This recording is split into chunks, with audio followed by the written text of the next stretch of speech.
Warga ungkap dugaan jatah preman tambang ilegal di Luhu disetor ke Pemdes. Aktivitas tambang sinabar ilegal di Desa Luhu, Kecamatan Huamual, Kabupaten Seram bagian Barat, kembali menjadi sorotan tajam. Bukan hanya soal dampak lingkungan dan kesehatan, kini mencuat dugaan adanya aliran dana dari aktivitas ilegal tersebut ke pemerintah desa. Seorang warga lokal berinisial AS secara blak-blakan mengungkap adanya praktik penguatan dari aktivitas tambang tersebut. Ia juga mengungkapkan bahwa melalui kepala desa atau kades dibentuknya satgas khusus untuk melakukan praktik pungutan itu. Tak hanya itu, pungutan itu disebutkan dari pemerintah negeri, hasil yang diperoleh masuk ke income desa. Namun sejak dibentuk Satgas di 2023 hingga kini dipertanyakan terkait dengan pertanggungjawaban anggaran itu yang tidak pernah dipertanggungjawabkan secara transparan bersama masyarakat desa. Ia pula mempertanyakan bagaimana bisa income diambil dari hasil ilegal dan menegaskan bahwa tindakan itu ialah mafia yang seharusnya diusut aparat penegak hukum. Sementara itu, tribunambon.com telah mengonfirmasi Sekretaris Desa Luhu, Amir Hatala, melalui pesan WhatsApp sejak Rabu 24 Maret 2026, namun hingga kini tak kunjung direspons. Untuk Kepala Desa, Abdul Ghani Kaliki, hingga kini tribunambon.com belum memperoleh kontak person. Upaya konfirmasi akan terus dilakukan. Tentu pernyataan ini sontak menimbulkan tanda tanya besar terkait keterlibatan pihak-pihak tertentu dalam aktivitas tambang sinabar yang telah berlangsung bertahun-tahun. Tambang sinabar di pesisir barat Pulau Seram diketahui menjadi lokasi pengambil batu yang kemudian diolah menjadi merkuri. Menurut warga, harga bahan mentah sinabar tergolong tinggi.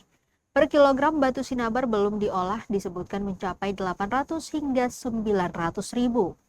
Nilai ekonomi besar inilah diduga menjadi alasan aktivitas tersebut terus berjalan meski berstatus ilegal. Di balik keuntungan ekonomi, aktivitas ini menyimpan risiko besar. Pengolahan merkuri dikenal berbahaya karena mencemari lingkungan dan mengancam kesehatan manusia dalam jangka panjang. Sebelumnya, Ketua DPRD SBB Andreas Hengki Koli saat dikonfirmasi tribunambon.com pada Sabtu 14 Maret pernah mengungkap bahwa aktivitas tambang ini sempat ditutup setelah sejumlah pihak dipanggil.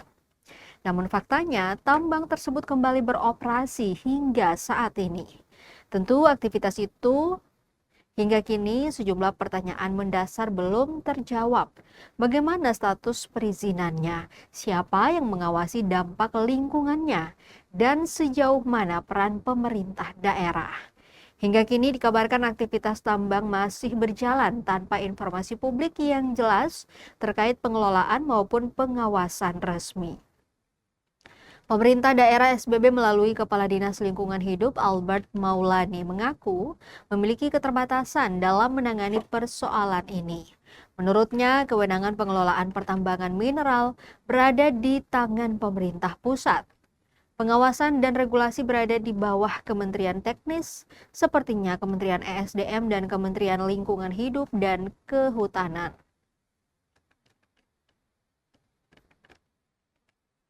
Ditinjau pemerintah pusat, tapi tanpa kejelasan, Albert juga mengungkapkan bahwa lokasi tambang sempat ditinjau oleh pemerintah pusat pada 2024.